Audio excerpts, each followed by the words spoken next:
बड़ी अच्छी सी एक लाइन पढ़ी कहीं पर कि किसी की अगर नज़र ख़राब हो तो उसका इलाज कराया जा सकता है, लेकिन अगर नज़रिया ख़राब हो तो उसको नहीं बदला जा सकता है। हेलो नमस्ते माई करछी से करम तक फैमिली, मैं हूँ रचना और आज के विचार के साथ आज की ब्लॉग की शुरुआत करती हूँ। तो विचार कुछ इस तरह से था कि अगर आपके बारे में कोई नेगेटिव सोचता है, यानी उसका नज़रिया आपके लिए नेगेटिव है, तो आप कितना भी कोशिश कर लीजिएगा, आपकी हर पॉजिटिव चीज़ में वो कुछ ना कुछ नेगेटिव ज़रूर निकाल लेंगे।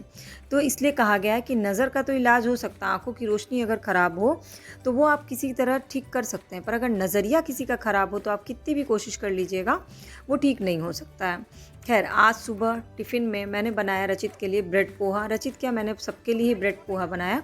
तो ब्रेड के छोटे छोटे टुकड़े काट लिए, साइड वाला जो कॉर्नर्स होता है ना वो हटा दिया, और इसके बाद 2 टमाटर, 1 प्याज, आधा शिमला मिर्च, 4-5 बीन्स। मेरे पास ना जब भी कोई ऐसी चीज़ें बनाती हूँ तो जितनी भी वेजिटेबल्स होते हैं ना, मैं कोशिश करती हूँ सबका इस्तेमाल कर लूँ। इसके पीछे का 2 रीज़न है। एक तो वेजिटेबल्स डालने से कोई भी चीज़ बहुत ज़्यादा हेल्दी हो जाती है, और रचित को पसंद भी बहुत आता है। जब ग्रीन, रेड, वाइट सब कुछ कलरफुल दिखता है ना, तो कोई भी चीज़ बच्चों को खाने में बहुत अच्छी लगती है। और बच्चों का टेस्ट एक्चुअली हम खुद डेवलप करते हैं। जो भी वो खाते हैं उसके पीछे का क्रेडिट या ब्लेम सब हमें जाता है, क्योंकि उन्हें कोई भी चीज़ अच्छी है बुरी है नहीं पता होता है। जो आप उनको खिलाते हैं धीरे धीरे उनकी ज़ुबान पे वही टेस्ट डेवलप हो जाता है। तो रचित ने मुझे बोला कि मम्मा आज भी सैंडविच देना, तो मैंने बोला आज कुछ नया देते हैं। और जब रचित स्कूल से आया ना तो लंच बॉक्स बिल्कुल खाली था, तो मैंने बोला कि अब मुझे मज़ा आएगा तुम्हें और भी नई नई चीज़ें बना के देने में, अगर तुम मन से इसी तरह से खाते रहोगे। तो सारा कुछ कटिंग हो गया, फिर रिफ़ाइंड ऑयल डाला, और रिफ़ाइंड में जब भी हम पोहा जैसी कोई भी चीज़ बनाते हैं तो तड़का एकदम कॉमन होता है। तो मैंने गमले में लगा के रखा है करी पत्ता, और राई का तड़का दे दिया इसमें। इसके बाद जो प्याज काटा था पहले उस प्याज को डाला, और प्याज जब हल्का लाइट ब्राउन हो गया, बेसिकली अगर टिफ़िन में आप बनाने का सोच रहे हैं ना तो बहुत कम टाइम लगता है इसको बनाने में। जो भी टाइम लगा वो कटिंग में टाइम लगा। ये बहुत इंस्टेंट बन जाता है और बच्चों को एक चेंज भी मिल जाता है। अगर ब्रेड की कोई भी रेसिपी वीक में आप एक बार देते हैं ना, तो ब्रेड पोहा ट्राई कर सकते हैं सैंडविच के अलावा। प्याज के बाद मैंने इसमें टमाटर, शिमला मिर्च और बीन्स डाल दिया। अगर मेरे पास गाजर होता, गोभी होता, तो पत्ता गोभी होता तो मैं वो भी इस्तेमाल करती इसमें, पर मेरे पास अभी इतनी ही सब्जियां थी। फिर इसमें नमक डाला, और मेरा फेवरेट है मैगी मसाला, तो थोड़ा सा इसमें मैगी मसाला डाला ताकि थोड़े फ्लेवर्स आ जाएं, वरना सिर्फ ब्रेड का फ्लेवर रहेगा या थोड़ी बहुत सब्जियों का। तो मेरे पास थोड़ा सा मैगी मसाला बचा था, वो भी मैंने इसमें मिक्स कर दिया, और 2 मिनट के लिए इसको हल्का स्टीयर्ड फ्राइड होने दिया।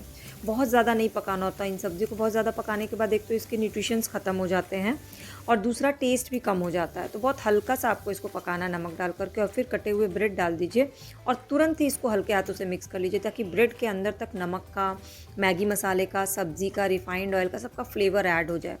और मीडियम फ्लेम पर इसको 5 मिनट तक पकाइए ताकि ब्रेड थोड़े से, कहते हैं ना, मिक्स हो जाए सब्जियों के साथ। और ऊपर से हल्का सा नींबू का रस डाल दीजिए, क्योंकि पोहा नींबू के रस के बिना बिल्कुल अधूरा है। तो ये जो मैगी, नींबू, मैगी मसाला, नींबू का सबका टेस्ट मिक्स होकर आता है ना, तो ये पोहा बहुत टेस्टी होता है। और धनिया पत्ती हो तो ज़रूर डालिएगा। मैंने 2 हरी मिर्ची भी लंबे लंबे काट के डाल दी है। हरी मिर्ची इसकी बहुत टेस्टी लगती है अलग से खाने पे। तो मैंने उसका टिफ़िन बॉक्स पैक कर दिया। तो पोहा डाला, वो ब्रेड पोहा, और ऊपर उसमें ड्राई फ्रूट्स डाले एक डब्बे में, और एप्पल दिया इसको काट करके। और आज रचित का लंच बॉक्स बिल्कुल खाली हो गया। ऐसा होता है ना कि घर से, फैमिली से, काम से, इन चीज़ों से ब्रेक लेने का मन नहीं होता, लेकिन एक ब्रेक चाहिए होता। लगता है आज कुछ ना करो, एक ब्रेक चाहिए, मेंटल पीस चाहिए। कोई टेंशन ना हो कि अगले टाइम क्या बनना है, कोई टेंशन ना हो कि कल एग्ज़ाम है, पढ़ाई हुई कि नहीं हुई, कोई टेंशन ना हो कि बच्चा समय पे सोया है कि नहीं। अगर नहीं सोया होगा तो सुबह उठने में दिक्कत होगी, स्कूल भेजना है, स्कूल ड्रेस धुलना है, प्रेस करना है। मतलब मदर्स की लाइफ में ना सुबह से लेकर रात तक में ऐसी छोटी सी छोटी बहुत सारी बातें होती हैं जो उनके दिमाग में चलती रहती हैं। बट फिर बाकी लोगों को लगता है कि तुम्हें किस बात का स्ट्रेस है, तुम तो घर पे हो, ऑफिस नहीं है, कोई बॉस नहीं है तुम्हारे ऊपर कि तुम्हें कोई स्ट्रेस हो, तुम तो एकदम स्ट्रेस फ्री हो। लेकिन किसी को ये समझ में नहीं आता है कि ये जो सुबह से लेकर रात तक का डेली वाला जो रूटीन होता है ना, उससे भी एक ब्रेक की ज़रूरत होती है। सिर्फ ऑफिस के लोगों को एक ब्रेक की ज़रूरत नहीं होती है, बल्कि जो घर पे हैं उन्हें इन चीज़ों से एक ब्रेक की ज़रूरत होती है। ये चीज़ मुझे रियलाइज़ हुई जब मैं दिल्ली गई थी। तो मैं ना दिल्ली में बहुत आराम से सोई, क्योंकि मुझे ये टेंशन नहीं था कि सुबह उठ करके सबको क्या खिलाना है पिलाना। अपनी सिस्टर के यहाँ रुकी थी, हालांकि जैसे उठती थी उसके साथ पूरी हेल्प कराती थी, बट एटलीस्ट वो टेंशन नहीं था कि बच्चे को सुबह उठा के स्कूल भेजना है, ये करना है, वो करना है, घर ठीक करना है। तो मुझे समझ में आया कि नहीं, वो वाला मेंटल पीस ना, वो वाला ब्रेक बहुत ज़रूरी होता है सभी के लिए। या तो कहीं घूमने चले जाओ या किसी रिलेटिव के यहाँ चले जाएं, लेकिन उसके बाद ना बहुत अच्छी फीलिंग आती है। तो आपको भी जब मौका मिले, वीकेंड में ही 2 ही दिन का मिले, तो कोशिश किया करिए कि वो ब्रेक ले लिया करिए। फ़िलहाल ब्रेक के बाद आकर के थकान तो बहुत है और घर का काम भी बहुत है, लेकिन यूट्यूब का कंटेंट भी छोड़ नहीं सकती। तो अभी एग्ज़ाम्स हैं, तो बहुत सारे पेरेंट्स के मैसेज आ रहे हैं कि एग्ज़ाम का जो सेकंड टर्म एग्ज़ाम का सिलेबस है वो कंप्लीट कराना। तो अभी मैं फुल्ली उसी पे फोकस्ड हूँ। इसी बहाने रचित की भी पढ़ाई हो जा रही है। तो अब बस वीडियो बनाने जा रही हूँ, क्योंकि फिर खाना बना के फिर रचित को स्कूल से लाने जाना है।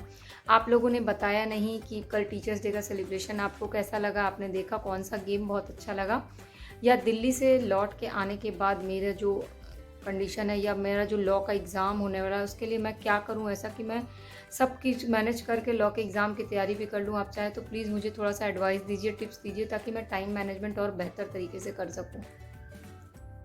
बच्चों को जीके पढ़ना सबसे मुश्किल लगता है, और जीके एक ऐसा सब्जेक्ट है जो कि बहुत वास्ट है, जिसको हम जितना भी पढ़ाएं लगता है कम है।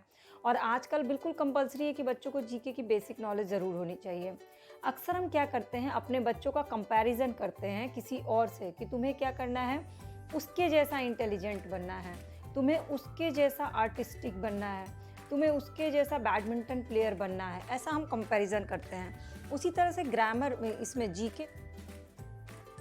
तो रचित को स्कूल से लाने से पहले मेरे पास 2-3 काम फिक्स होते हैं। एक तो वीडियो रिकॉर्ड करना। तो आजकल बच्चों की क्लास की वीडियोस कंटिन्यूस वे में चल रही है, क्योंकि जैसे जैसे पेरेंट्स का मैसेज आ रहा है मैं उसी अकॉर्डिंग वीडियो पोस्ट कर रही हूँ। और वो रचित के नहीं होने पे ही रिकॉर्डिंग हो पाती, क्योंकि उसके लिए पंखा भी ऑफ करना पड़ता है। बिल्कुल शांति से, गर्मी हो चाहे कोई भी मौसम हो, शांति से रिकॉर्डिंग करती हूँ और एडिटिंग बाद में कर लेती हूँ। और दूसरा कि खाना बनाना। तो आज मैंने खाने में कई चीज़ें बनाई, जैसे कि चने का तड़का दाल, तो दाल पहले ही भिगा दिया था।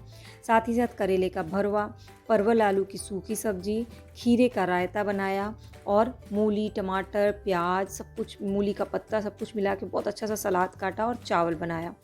तो ये सब करने में ना प्रोसेस में टाइम लग जाता है। खासकर तड़का दाल मैंने क्या किया था, दाल गल गया और एकदम स्कूल जाने से पहले मैं तड़का देने में लग गई, क्योंकि फिर रचित को स्कूल से लाना होता था, तो मेरी उल्टी गिनती शुरू हो जाती है घड़ी देख करके। और आजकल मैं लॉ क्लासेस भी नहीं जा पा रही हूँ, क्योंकि लॉ क्लासेस की टाइमिंग जो है वो 2:30 बजे छुट्टी होती है और रचित की स्कूल की छुट्टी 2 बजे होती है। तो मैं फंस जाऊँगी फिर, और क्लास 20 में छोड़ के मैं निकल नहीं सकती। इसलिए मैंने अभी क्लासेस छोड़ी हुई हैं, क्योंकि अभी रचित को यहाँ पर स्कूल से लाने के लिए कोई और है नहीं। तो अभी मैंने वो क्लासेस छोड़ करके थोड़ा बहुत जो टाइम मिलता है वो सेल्फ स्टडी कर लेती हूँ। अब मैं आपको दिखाती हूँ कि मैंने दिन में खाने में क्या क्या बनाया है। तो ये है खीरा, मूली, प्याज, टमाटर, मूली के पत्ते का सलाद, साथ ही भरवा करेला, परवल आलू की हल्दी मिर्चा लहसुन वाली भुजिया, चने का तड़का का दाल, खीरे का रायता और चावल। और बहुत मन से खाना खाया आज। उसके बाद मैं रचित को ट्यूशन पढ़ाने लगी।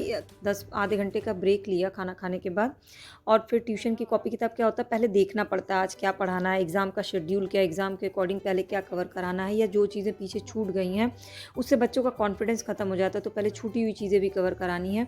साथ ही साथ राइटिंग प्रैक्टिस की, राइटिंग की स्पीड भी अच्छी हो और राइटिंग भी अच्छी हो, दोनों को कैसे बैलेंस कर सकते हैं वो भी कराना होता है। खासकर हिंदी आजकल बच्चों को पढ़ाना सबसे मुश्किल काम है। तो मैं आज वही डिक्टेशन दे रही थी उसको।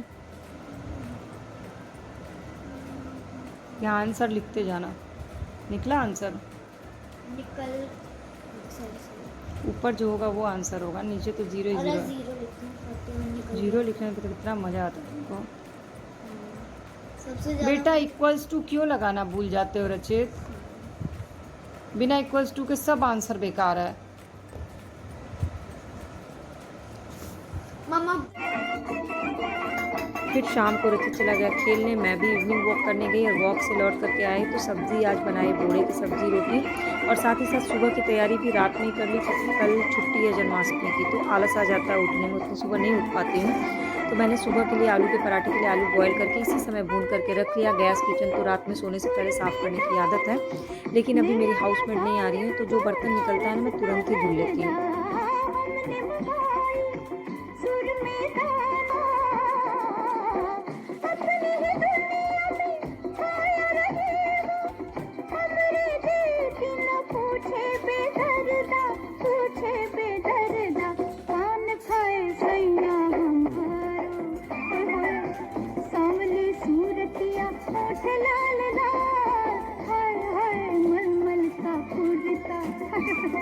मलमल के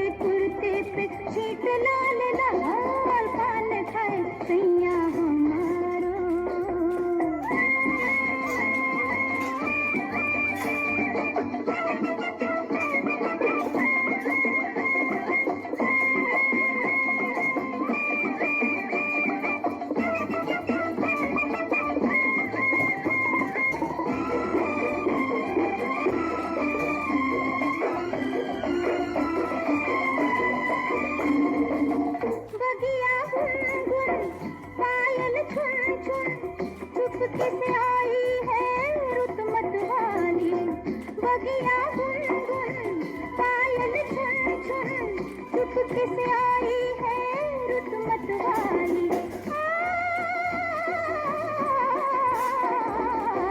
खिल गई दुनिया जाने, लेकिन न जाने बगिया का माली, बगिया का माली कौन खाए सैया हमारो।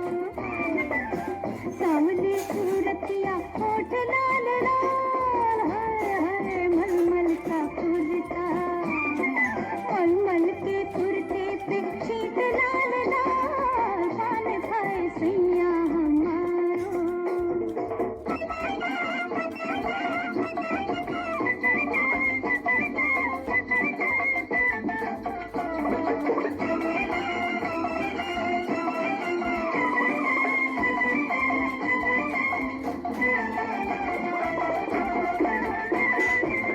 हाथ गिलोरी शाम से होंगे, सो जाए वो दिया बात से पहले। हाथ गिलोरी शाम से होंगे, सो जाए वो दिया बात से पहले।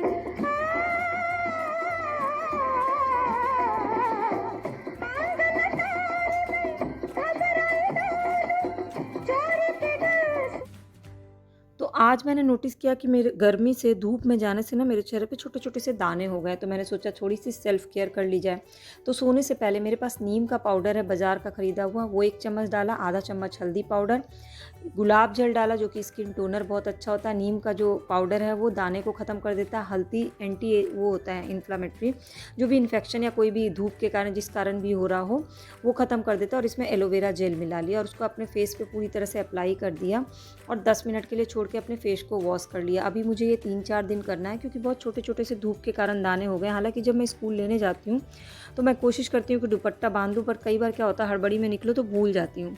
उसके कारण से मुझे लग रहा है कि वो धूप बहुत तेज़ हो रही है यहाँ पे। और आपने देखा कि मैं किचन में काम करती हूँ तो मैं गाने लगा के करती हूँ। क्या होता है ना, जो गाने होते हैं ना सॉन्ग्स, वो आपके मूड को वो करते हैं। अगर आप अच्छे पॉजिटिव गाने सुन रहे हैं तो आप एनर्जेटिक रहते हैं, घर में नेगेटिविटी का माहौल नहीं रहता। मेरे लिए तो सबसे बेस्ट ये होता है कि गानों के साथ मेरे काम की स्पीड बहुत अच्छी हो जाती है और मुझे लगता ही नहीं कि मैंने कोई ऐसा काम किया है। और हमेशा एंथू मतलब वो एंथू लेवल जो होता है ना वर्क का, वो मेरे अंदर बना रहता है। इसका क्रेडिट मैं इन म्यूज़िक्स को ही दूंगी क्योंकि मुझे म्यूज़िक सुनना, डांस करना, ये सारी चीज़ें पसंद है। इवन कई बार तो मैं काम करते करते डांस भी कर लेती हूँ और ये एक्चुअली में अच्छा लगता है। ये आप अप्लाई करिएगा। अब मैं आपको पिछले साल के जन्माष्टमी की कुछ फ़ोटोज़ दिखाती हूँ। जब मैंने सोचा था कि मैं राधा बनूंगी और जब तैयार होकर आई तो मुझे याद आया मैं तो यशोदा मैया हूँ। और फिर हमने खेला था म्यूज़िकल चेयर, पूरी पार्टी ऑर्गेनाइज़ की थी मैंने घर पे, एकदम इंस्टेंट वाली पार्टी, लेकिन वो बहुत अच्छा था। पिछले साल का ये ब्लॉग भी मैंने शेयर किया हुआ है। आप चाहें तो पिछले साल के जन्माष्टमी की ब्लॉग देख सकते हैं, आपको बहुत मज़ा आएगा। पूरा कृष्ण जी की झांकी, गेम्स और क्या थीम था, कैसे हमने पार्टी की थी, ये सारी चीज़ें उस ब्लॉग में है। मैंने आज उनसे को देख के बहुत सारी यादें ताज़ा की हैं। और फिलहाल आज की ब्लॉग में आपको सबसे अच्छा क्या लगा मुझे ज़रूर बताइएगा। और आप सभी को जन्माष्टमी की ढेर सारी शुभकामनाएं।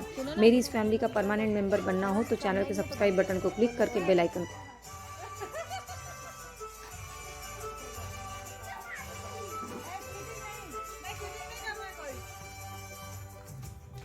चेयर टेढ़ा क्यों हुआ?